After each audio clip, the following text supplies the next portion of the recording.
The golden stories में आपका स्वागत है। आइए सुनते हैं अज्ञे जी की लिखी कहानी कड़ियाँ।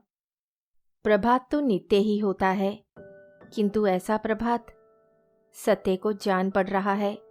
उसने वर्षों बाद ऐसा प्रभात देखा है, शायद अपने जीवन में पहली बार देखा है। उसमें कोई नूतनता नहीं है, कोई विशेषता नहीं है, और वह चिरनूतन है, अत्यंत विशिष्ट है। आज उसे दिल्ली से मेरठ ले जाएंगे, वहां से उसकी कल रिहाई होनी है। सत्य 3 वर्ष से दिल्ली जेल में पड़ा है। उसे कांग्रेस आंदोलन के संबंध में सजा हुई थी, एक सभा का प्रधानत्व ग्रहण करने के लिए। उस दिन से वह वहां बैठा अपने दिन गिन रहा था और अपनी मशक्कत कर रहा था। उसके लिए प्रभात में कोई विशेषता नहीं होती थी। जेल में प्रभात क्या है, मशक्कत करने का एक और दिन। पर आज वे जेल से निकलकर लारी में बैठा है। वे पुलिस वालों से घिरा हुआ है, पर जेल की दीवारों से बाहर तो है। वे अब तक कैदी है, पर कल तो नहीं रहेगा। और कल उससे कौन कौन नहीं मिलने आएगा। 3 वर्ष तक वह अकेला पड़ा रहा, पर कल जो उसे 3 वर्ष से भूले हुए हैं, कल उन्हें याद आएगा कि उनका एक मित्र कभी जेल गया था और अब ख्याति पाकर निकला है। कल वे उसे घेर घेर कर कहेंगे, तुम्हारे बिना हमारा जीवन निस्सार था। तुम देश के उद्धारकर्ताओं में से एक हो, भारत माता के सुपुत्र। तुम्हारी देश को बहुत आवश्यकता है। और वे गौरव से कहेगा, अभी मैं और 20 दफे जेल जा सकता हूँ। जाऊंगा, अभी तो मैं कर ही क्या पाया हूँ। क्योंकि जो कोई नैतिक जुर्म करे वह तो दोषी ही होता है, पर जो राजनीतिक कार्य करे उसका तो गौरव बढ़ना ही चाहिए। सत्य प्रभातकालीन सूर्य में यही गौरव का स्वप्न देख रहा है। इसीलिए उसे जान पड़ता है ऐसा प्रभात कभी नहीं हुआ, क्योंकि आज तो सूर्य मानो उसी के तेज से चमक रहा है, मानो उसी का पथ आलोकित करने को निकला है। लारी चली। कोटले के पास से घूमकर वह जमुना के किनारे हो ली। वह सामने बिजली घर है। अरे, ये कहाँ तक पानी भर आया है? सुना तो था नदी में बाढ़ आई है, पर इतना पानी? सड़क से कुछ ही दूर रह गया है। तमाम खेत भर रहे हैं, मकई गल गल कर गिर रही है। बेचारे किसान अपने फूस के छप्पर उठा उठाकर सड़क पर ले आए हैं। हाय गरीबी! देखो, ये लोग कैसे डिब्बों में भरे अचार की तरह भिज रहे हैं, और आसपास ही इनके पशु खड़े हैं। लड़के लड़कियां रो रही हैं, खाने को नहीं है। और कभी जब कोई भाग्यशालिनी माँ अपनी बच्ची को एक रोटी का टुकड़ा ऐसे लाकर देती है मानो स्वर्ग की सारी विभूति छीन लाई हो और उसे दे रही हो, तब दूसरे भूखे बच्चे की मुग्ध आंखों के आगे ही कोई कुत्ता आकर उस टुकड़े को छीन ले जाता है। उसमें टुकड़े की रक्षा करने की शक्ति नहीं है। भूखा मानव भूखे कुत्ते से भी कमजोर होता है। पर इनका जीवन कितना सरल होता है। दिन भर भूखे रहते हैं, दुख झेलते हैं, रोते कलपते हैं, किंतु जब रात को सोने लगते हैं तब शांत और संतुष्ट। इनका जीवन कैसा सदा प्रेम से भरा रहता होगा। इनके जीवन में तो एक ही भावना होती होगी, प्रेम की। लोभ, मोह और क्रोध के लिए इनमें स्थान कहाँ होगा। और मैं इनकी सेवा करूँगा, इनका स्नेह पाऊँगा। अब छूटकर इन्हीं पीड़ितों की सेवा करनी है। अब की ऐसा यत्न करूँगा कि अपने राजनीतिक कार्य के साथ साथ कुछ समाज सेवा भी कर सकूँ।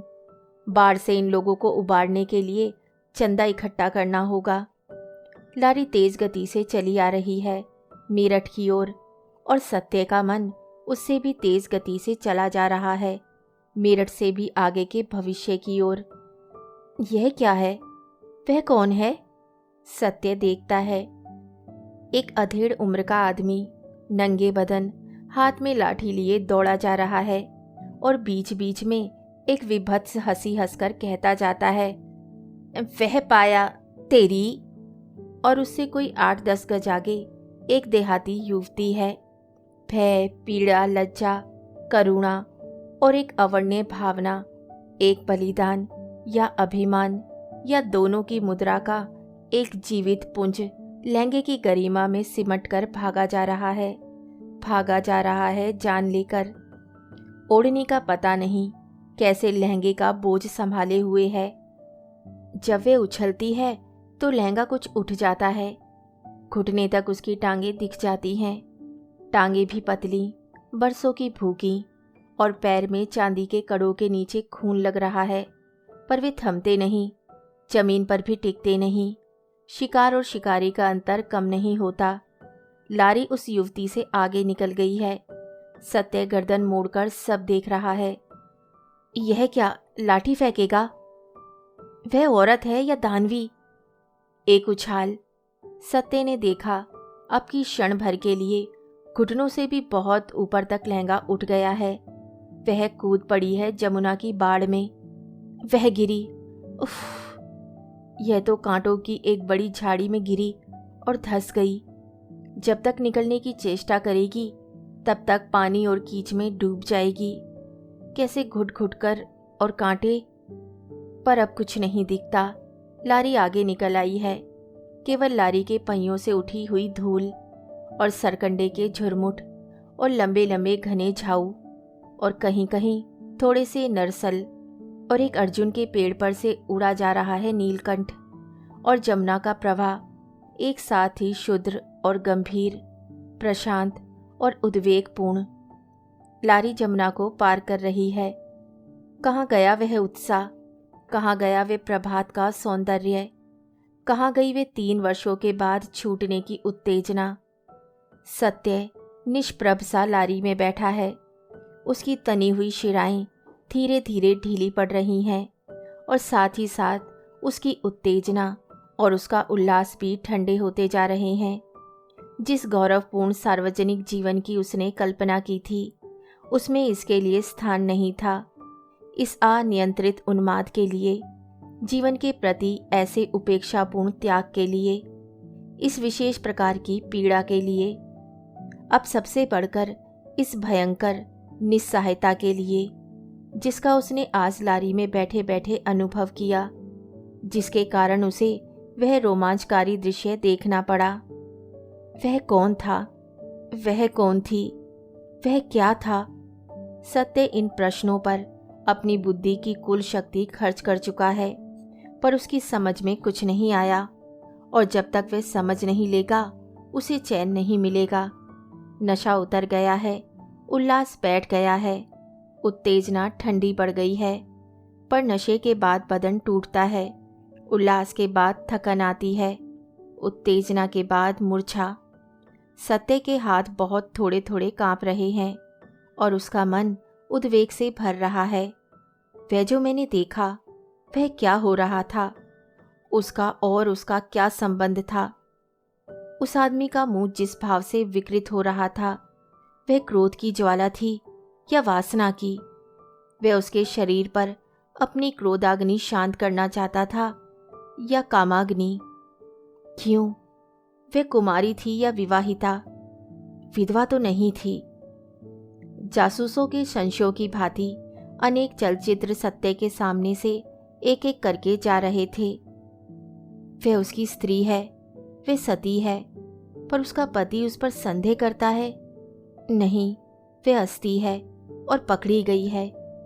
वही किसी और की स्त्री है और उसके पास प्रेम का प्रस्ताव लिए आई है। यह धमका रहा है। वह अविवाहिता है, यह उसका प्रेमी। उसने विश्वासघात किया है, ये बदला ले रहा है। वह इसे प्रेम नहीं करती, यह ईर्ष्या करता है। नहीं नहीं, उसका दोष नहीं है। उसका पिता उसकी शादी और कहीं करना चाहता है। वह आज्ञा मान लेती है, इसीलिए उसे क्रोध आ गया है। तभी तो उस लड़की के मुख पर ऐसा विचित्र भाव था, जिसमें साथ ही भय और करुणा, ग्लानि और पीड़ा, और वह बलिदान और अभिमान का सम्मिश्रण हो रहा था। यह तो तब भी हो सकता है यदि वह बिल्कुल अबोध बाला ही हो, प्रेम व्यापार से अपरिचित, और वह कामी अपनी वासना की तृप्ति के लिए उसे अकेली पाकर पकड़ने दौड़ा है। यह भी हो सकता है उसके मुख पर जो हिंस्र भावना थी वह क्रोध भी हो सकता है, और उग्र दीप्त काम लिप्सा भी। और उस लड़की का, उसका मुख, वे फटी फटी सी आंखें। सत्य अपनी आंखें मूंद कर उस दृश्य का पुनर्निर्माण करने का यत्न करता है, पर कल्पना में उसे उस लड़की का मुख क्यों नहीं दिखता। वह सामने जमुना का बड़ा हुआ गंदला पानी, वह सरकंडों के झुरमुट, ये कटीली झाड़ियाँ, वे पीछे लाठी लिए दौड़ा हुआ आ रहा है। वह कूदी, उसके अस्त व्यस्त कपड़े और बिखरे बाल, उड़ता हुआ लहंगा, सब कुछ दिखता है, पर मुख क्यों नहीं याद आता। सत्य खींचकर आंखें खोलता है, फिर बंद करके केवल उसके मुख पर ध्यान केंद्रित करता है, पर वहां तो शून्य ही शून्य दिखता है, मुख नहीं। वह प्रकंपित चोली, वह लहंगा, नहीं, लहंगा वहंगा कुछ नहीं सोचूंगा, वह मुख। सत्य फिर चेष्टा करता है उसके लिए। वे बहुत धीमे स्वर में उस मुख की एक एक विशेषता का वर्णन करता है। बिखरे हुए केश, रंग न सांवला न गोरा, कुछ सांवलेपन की ओर अधिक, गठन न सुंदर न कुरूप, किंतु एक अनिर्वचनीय लुनाई लिए हुए, भवें मानो एक दूसरे को छूने के लिए बाहें फैला रही हों। आंखें तो सोची ही जा सकती हैं, शब्दों में बंध नहीं सकती। नाक छोटी सी थी, होठ खुले, निचला होठ कुछ भरा हुआ, कोने खिंचे और कुछ नीचे झुके हुए। कोने के पास क्या दिल और थोड़ी खाक धूल। सत्य का कल्पना क्षेत्र तो वैसा ही शून्य है।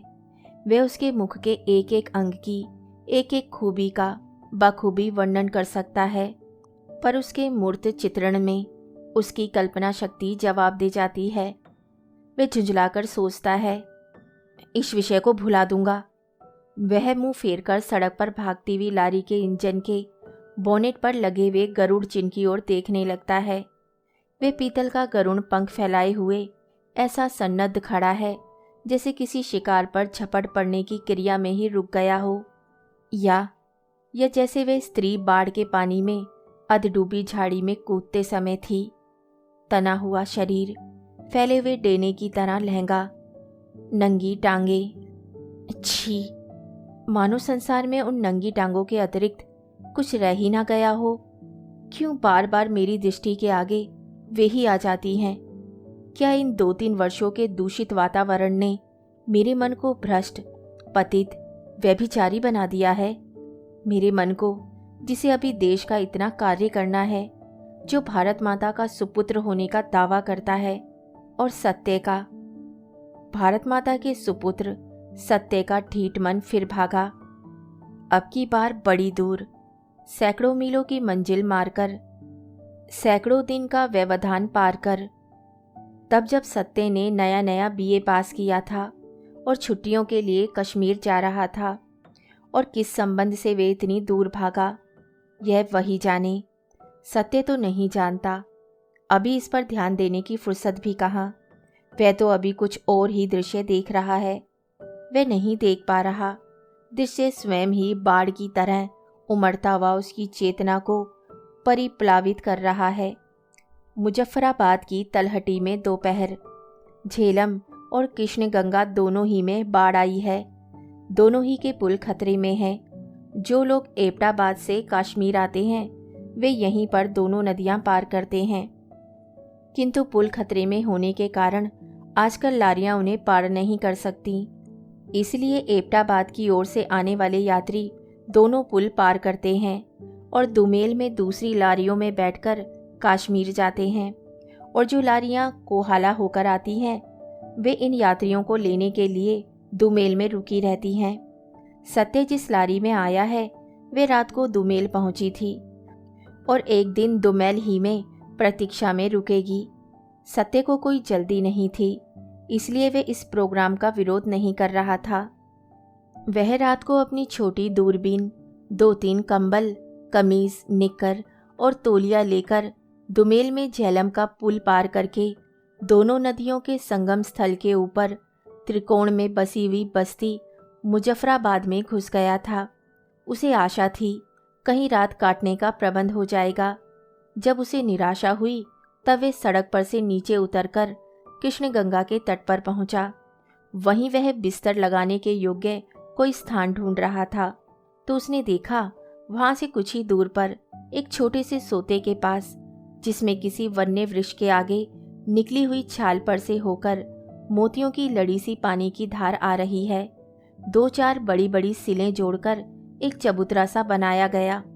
उसने मन ही मन सोचा, मुसलमानों की पाक गाह होगी, और वह उसी पर कंबल बिछाकर पड़ गया। वह थी कल की बात। सुबह वह उठा तो देखा उस झरने पर कई एक स्त्रियां पानी भरने के लिए जमा हो रही हैं। उसे उठा देखकर उन्होंने लंबे लंबे घूंघट तान लिए। सत्य थोड़ी देर उन्हें देखता रहा, फिर उठकर घूमने लगा और आसपास लगी हुई जंगली झरबेरियां बीन बीन कर खाने लगा। अब तीसरे पहर वह दोबारा सोकर उठा है। जंगली अखरोट के पेड़ों से छनकर आती हुई धूप में दोपहर भर सोने से उसके शरीर में एक अपूर्व मस्ती छा गई है। वह उठकर नदी के किनारे पर बैठा है और नहाने का निश्चय करके भी आलस से किए जा रहा है। वह मस्ती इतनी मधुर मालूम हो रही है। सत्य जहाँ बैठा है वहाँ से कृष्णगंगा के श्याम और झेलम के मटमैले पानी का संगम दिख पड़ता है। कृष्णगंगा के परली पार सत्य देख रहा है। 5-7 गुजरियां क्रीड़ा कर रही हैं। सत्य को उनके मुख स्पष्ट नहीं दिखते, पर फिर भी वे उन्हें अच्छी तरह देख सकता है। सत्य कपड़े उतार चुका है और पानी में घुस गया है। उसने किनारे के पास ही कपड़े उतार फेंके हैं और रेत पर लेटी हुई धूप सेक रहे हैं। सत्य पानी में बैठा हुआ उन्हें देख रहा है। वह अपना स्नान भूल गया है। किनारे से दूरबीन उठाकर देख रहा है। उसे क्षीण सा ज्ञान है कि वह अच्छा नहीं कर रहा, पर साथ ही वह विचार से प्रोत्साहन दे रहा है कि वे परले पार से नहीं देखता, और फिर जब वे खुलेआम नहा रही हैं तो अनेक लोग उन्हें देख रहे होंगे। वे अकेला थोड़े ही है। सत्य, तू कब तक ऐसे बैठा रहेगा? अपने जीवन की जिन दबी हुई शक्तियों को तू आज उन्मुक्त कर रहा है, वे कहीं तुझे ही ना कुचल डालें। वह देखो, गुजरियों के साथ 2 छोटी मोटी लड़कियां हैं। कितने तीव्र स्वर से हंस रही हैं। सत्य को जान पड़ता है या भ्रम होता है कि वे नदी के प्रवाह मरमर के ऊपर उस तीखे स्वर को सुन सकता है। वह एक युवती उठकर चट्टान पर खड़ी हुई और सूर्य की ओर उन्मुख होकर अंगड़ाई ले रही हैं, मानो कोई वन सुंदरी सूर्य को ललकार रही है। तू सुंदर है या मैं? उसने कंधे पर अपना काला पैरहन रखा हुआ है। किसके मुकाबले में उसका शरीर अत्यंत गोरा जान पड़ रहा है। बहुत देख लिया, वे शक्तियां तुझे नहीं छोड़ेंगी। तेरी मानवता पुकार रही है। तेरी दास्ताबद्ध स्वाभाविक कामनाएं अत्यधिक नियंत्रण के कारण और अधिक बलवती होकर फूट निकली हैं। तू संभल, इस अपूर्व उत्तेजना को दबा डाल। और ये सोचते सोचते उसने दूरबीन किनारे पर रखी, एक लंबी सांस ली और फिर गोता लगा लिया। जब उसका सिर पानी से बाहर निकला तब वह आधी से अधिक नदी पार कर आया था। उसने पानी में उछलकर सांस ली। उसकी आंखों ने तब तक ये चट्टान खोज ली। वह चौंकी। उसके होठ कुछ खुलकर फिर एक भय और विस्मय की चीख को पी गई। उसका मुख क्षण ही में भय, लज्जा, शायद पीड़ा और एक साथ ही कोमल और कठिन अभिमान की छाया दिखा गया। उसी क्षण उसने हाथ तनिक ऊपर उठाए, उंगलियां एड़ियों पर सद गई। अगले क्षण सत्य ने देखा मानो एक बड़ा सा काला गरुड़ अपनी डैने फैलाए उस चट्टान पर मंडरा रहा है। वह युवती पानी में कूद पड़ी हैं और बैठ गई हैं, और उसका काला पैरहन पानी पर तैर रहा है। और उसी क्षण में सत्य झेंपा हुआ, लज्जित, पानी में ही पसीना आ रहा है। सत्य लड़खड़ाकर गिरा। सैकड़ों मील, सैकड़ों दिन व्यवधान पार करते हुए मुजफ्फराबाद से मेरठ। सत्य भारत माता का सुपुत्र आवेश में आकर लारी में ही खड़ा हो गया है। पुलिस वाले चौंक कर उसकी ओर देखते हैं। वह घोर लज्जा का अनुभव कर रहा है। उसके माथे पर पसीना आ गया है और जिस चेहरे की कल्पना करने की चेष्टा में उसने इतनी शक्ति लगा दी थी, इतनी शक्ति लगाकर भी असफल रहा था, वह उसके सामने नाच रहा है। वह अकेला नहीं, हजारों सत्य को देख पड़ने वाला कुल वायुमंडल ही सहस्रों वैसे चेहरों से भर गया है। वही बिखरे केश, मिलवी भवें, अनुपम आँखें, भरे होठ, वही विचित्र मुद्रा, भय, लज्जा, करुणा, ग्लानि, वह कोमल और कठोर बलिदान या अभिमान, ये सब उसकी उत्तेजना की उठान में नहीं। किंतु तब जब भारत माता का सुपुत्र आत्मग्लानि का पुंज बनकर फिर बैठ गया है, जिस चीज को मैं समझता था कि मैंने अपने आदर्श जीवन में भुला दिया है, वे अभी तक मेरे भीतर इतने उग्र रूप में विद्यमान है। भारत माता के सुपुत्र, देश के उद्धारकर्ता, छी छी छी। रिहा तो हर हालत में होना ही था, किंतु सत्य जिस मुख और गौरव की कल्पना कर रहा था, उसका अणुमात्र भी उसे नहीं प्राप्त हुआ। जब भीड़ की भीड़ लोगों की उसे लेने आई, तब उसके इष्ट मित्र, जो 3 वर्ष तक उसकी स्मृति को हृदय में छिपाए बैठे थे, उसे बढ़ावा देते हुए खींचकर ले गए और लारी में बिठाकर दिल्ली चलने को हुए, उसके नाम के नारे लगाते हुए। तब सत्य को ऐसा प्रतीत हुआ वे बच नहीं सकेगा, लज्जा से वहीं धंस जाएगा। उसके जी में आया चिल्लाकर कहूँ, मैं अत्यंत नीच घृणित पतित हूँ, मुझे धक्के दे देकर निकालो, नहीं फिर वापस जेल भेज दो, मैं इसी योग्य हूँ। उसे जान पड़ा, अगर यह नहीं कहूँगा तो जल जाऊँगा, ज्वालामुखी की तरह फट पड़ूंगा। पर उसने कहा नहीं, उसके मुंह से बोल नहीं निकला। केवल जब किसी ने पूछा, आपको अभी से देश की चिंता लग गई, और सत्य ने देखा कि पूछने वाले की मुद्रा में व्यंग्य का नहीं श्रद्धा का सा भाव है, तब उसे ग्लानि और क्रोध की पराकाष्ठा में उसी को छिपाने के लिए जैसे भी सूझा अच्छा बुरा भद्दा मजाक करना शुरू किया, और फिर ऐसे चला कि बस रुकने में नहीं आया। पर जमुना के पुल के पास पहुंचते पहुंचते फिर वही हाल। सत्य चुप गुमसुम, लोग बात करते हैं तो उत्तर नदारत, मानो सुना ही नहीं। पुल पार करते ही सत्य ने कहा, लारी रुकवाओ, उतरूंगा। दोस्तों ने विस्मित होकर कारण पूछा तो किसी से इधर मिलने जाना है, शाम तक नहीं रुक सकता। कोई साथ चले? नहीं, अकेले जाएंगे, प्राइवेट काम है। लीडर के सो खून माफ। सत्य को उतारकर लारी आगे बढ़ी। सत्य जल्दी जल्दी बेला रोड पर चलने लगा। न जाने किस आशा में उसने इस पर कोई विचार नहीं किया था। वह चलता जा रहा था और उसकी आंखें आसपास किसी परिचित चिन्ह की तलाश में फिरती थीं। ये रहे नरसल और वह रहा झाऊ। वे सामने सरकंडे का झुरमुट। मकई का तो कहीं नाम निशान भी नहीं दिख पड़ता। वह तो बिल्कुल बैठ गई है, अब तक तो सड़ गई होगी।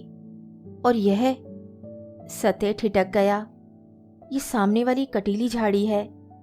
आसपास कहीं नहीं कोई दिख पड़ता। दूर पर फूस के छप्पर पड़े हैं, पर उनके पास पड़ोस में कोई मानवीय आकार नहीं दिखता। क्या करूं? उतर कर देखूं झाड़ी में क्या है। अगर कुछ होता भी तो अब तक कौन छोड़ेगा? शायद खून के कतरे। नहीं नहीं, कुछ नहीं है। स्वप्न में भले ही आग देखी हो, दिन में उसका धुआं भी नहीं नजर आता। सत्य बैठा है, संसार अपनी अभ्यस्त गति से चला जा रहा है, पर सत्य के लिए नहीं, उसके लिए सृष्टि मर चुकी है। अब रह गया है वह और एक वायदा जो कि पूरा नहीं हुआ, ना होगा, ना हो सकता है। वे अब वैसा ही है जैसे कोई प्रेमिका मिलने का वचन देकर मर गई हो, उसकी अभिसारी प्रतीक्षा में बैठा रहे, दिन, महीनों, बरसों, नहीं, अनंत काल तक प्रतीक्षा में बैठा रहे। दिन ढल गया है। जमुना का गंदला पानी सांध्य धूप में तांबे सा दिख पड़ता है, और नरसल ऐसे जैसे तांबे को जंग लग गया हो। हवा चलने लगी है और उससे पानी वृद्धिगत होते हुए घर घर शब्द के साथ ही नरसल और झाऊ की दर्द भरी सरसराहट मिल गई है। दूर कहीं से पक्षियों के रव से ना छिपा सकने वाली पड़कुलिया की पुकार कह रही है, तू ही तू। पर इस परिवर्तन में सत्य का संसार अपरिवर्तित खड़ा है, पत्थर पर खिंचे हुए चित्र की तरह जड़। वे जो बुढ़ा चला आ रहा है, सत्य ने उसे नहीं देखा, पर वे सत्य की ओर आ रहा है, बात करना चाहता है। बाबूजी, यहाँ क्या कर रहे हो? सत्य ने चौंक कर कहा। क्यों? बाबूजी, यहाँ मत बैठो, यह जगह अच्छी नहीं है। क्यों भला? क्या बताएं बाबूजी, यहाँ तो कल गांव के नाम को बट्टा लग गया। सत्य जानता था कि यह भ्रम है, पर उसे मालूम हुआ पानी से एक पुकार उठ रही है। हाय हाय मोह बचाइयो। वे संभल कर बैठ गया और बोला, क्या बात हुई? बात कुछ नहीं, खेत के बारे में कुछ झगड़ा हो गया था, उसी से लड़ाई हो गई। सो कैसे? बुड्ढे ने खकार कर पूछा। बाबूजी, आप तंबाकू पीते हैं? और जवाब पाकर थोड़ी देर चुप रहकर कहने लगा, हमारे गांव में एक ही बड़े किसान हैं, बाकी हम तो सब गरीब लोग हैं। ये आसपास के सब खेत उनके ही हैं, हमारा तो कहीं एक आध खेत होगा। जब बाढ़ आई तो हम सब अपने छप्पर इधर सड़क पर ले आए। एक गरीब घर का छप्पर भी बह गया था, वे रात भर भीगते बैठे रहे थे। उसके घर में एक लड़का बेराम था, उसकी माँ रोती थी, बाप तो कहीं काम को गया हुआ था। वे सास से बोली कि मैं थोड़े झाऊ और नरसल ले आती हूँ, बच्चे के लिए छपरिया छालेंगे। वह उठकर तो और किसी ने उन्हें जगह नहीं दी। और कहाँ से देते बाबूजी, वे सब तो आप भीग रहे थे, छपरों में जगह कहाँ थी। हाँ, तो वे हसूई लेकर चल दी, पता नहीं किधर गई। हमने थोड़ी देर बाद सुना कि उसकी चौधरी के बेटे से रार हो गई है। वह पूछ रहा था कि मेरे खेत से मकई काट रही है, तो वह जवाब देती है कि मैं नरसल काटने आई हूँ। वह गाली देता है कि साली झूठ बोलती है, तो वह कहती है कि जबान संभाल कर बात करो। वह और गाली देता है, तो वह माँ बहन की याद दिला देती है। पर मकई तो वैसे ही गल गई, काम तो आती नहीं।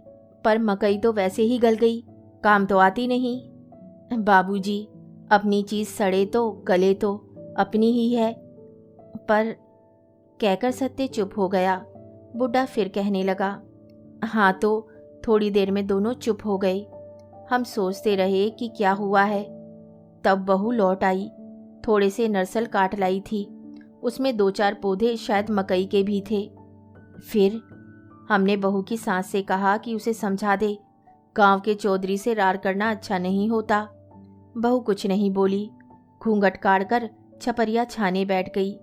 हमने समझा कि बात खत्म हो गई है। फिर तब भोर होने वाली थी, बरसात बंद हो चुकी थी, धूप निकल आई। तब हम बाहर निकलकर बदन सुखाने लगे, पर वे सास बहू बैठी रहीं। बहू अभी तक अपना काम किए जा रही थी। तभी हमने सुना सास बड़े जोर से चीख पड़ी। बच्चा एक बार छटपटाकर मर गया। हम धीरे धीरे उसके पास गए कि समझाएं, दिलासा दें। बहू ने काम करना बंद कर दिया, संसी वह बैठी रही। हम भी कुछ कह नहीं पाए थे, अभी चुप ही थे कि चौधरी का बेटा एक लाठी लिए आया और उसे देखकर बोला, क्यों री, तू ही चुरा कर लाई थी ना मकई? और कहते कहते लाठी से उसकी बनाई हुई अधूरी छपरिया को बिखेर दिया। उसमें एक आध पौध मकई का दिख पड़ा तो लाठी से बहू को धकेलते हुए बोला, अरे अब क्यों नहीं बोल निकलता, और गंदी गाली दो। तब बहू ने घूंघट हटा दिया और बोली, चौधरी अपना काम करो, गरीबों को सताना अच्छा नहीं। चौधरी और भी गर्म हुआ, गालियां देने लगा और एक लाठी भी बहू की टांग में जमा दी। बहू हमारी ओर देखकर बोली, तुम लोग देखते नहीं हो? पर हम सब ऐसे घबरा गए थे कि हिलडुल भी ना सके, बोले भी नहीं। इतनी देर में उसने एक लाठी और मारी। बहू हटकर बची तो, पर उसके पैर में चोट लगी। तब वह भागी और चौधरी उसके पीछे पीछे। फिर हम वहीं बैठे रह गए। फिर क्या हुआ हमने नहीं देखा। सत्य को ऐसा हुआ, कहूँ मैंने देखा, पर वे चुपचाप सुनता रहा। जब हमने फिर देखा तो चौधरी इसी जगह खड़ा था और वह वहीं झाड़ी में डूब रही थी। हमने मिलकर उसे निकाला। वह बेहोश थी, उसके कई जगह चोटें थीं, खून बह रहा था। फिर हम उसे अस्पताल ले गए। वहाँ पड़ी है, अभी तक होश नहीं आया, बचेगी नहीं। बुढ़ा चुप हो गया। थोड़ी देर बाद सत्य ने पूछा, और चौधरी? चौधरी क्या? प्रश्न में ऐसे विस्मय था मानो सत्य का प्रश्न उठ ही नहीं सकता। उसका उत्तर इतना स्वतः सिद्ध है। हाँ, चौधरी क्या? चौधरी कुछ नहीं, वह तो चौधरी है ही। बहुत देर मौन रहा। बुड्ढे ने देखा सत्य चुप है, न जाने किस विचार में लीन है। वह निराश सा होकर वृद्धों के प्रति संसार की उपेक्षा का विचार करके चला गया। सूर्यास्त हो गया, अंधेरा हो गया, तारे निकल आए, पक्षियों का कलरव बंद हो गया। पानी की घरघराहट और गंभीर हो गई, पर सत्य का पत्थर में खिंचा हुआ संसार नहीं पिघला। एक पत्थर का बुलबुला था, ठोस, अपरिवर्तित मुद्रा, किंतु बुलबुला होने के कारण वे जीवन की निरंतर परिवर्तनशीलता, विचित्रता, रंगीनी और क्षुद्र नश्वरता का द्योतक बना रहता था।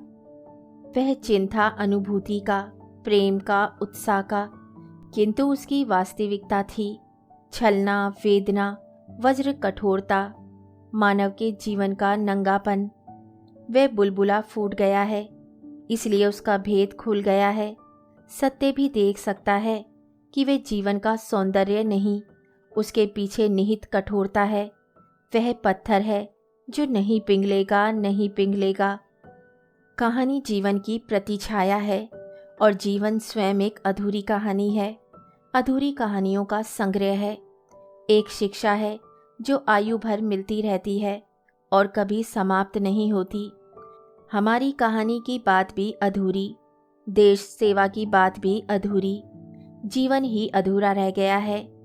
पर जिस प्रकार किसी लेखक की मृत्यु के बाद छपी हुई अधूरी कहानियों को पढ़कर भी उसके जीवन की प्रगति का एक पूरा चित्र खींचा जा सकता है, उसी प्रकार संसार की अपूर्ण विशालता में, विशाल अपूर्णता में भी एक तथ्य मिलता है, एक प्रवाह, एक तारतम्य, एक किसी निश्चित परिपूर्ण फलन की ओर अग्रसर होती हुई अचूक प्रगति। सत्य का स्वप्न बिखर गया है, उसकी दबी हुई कामनाएं और लिप्साएं दबी ही रह गई हैं।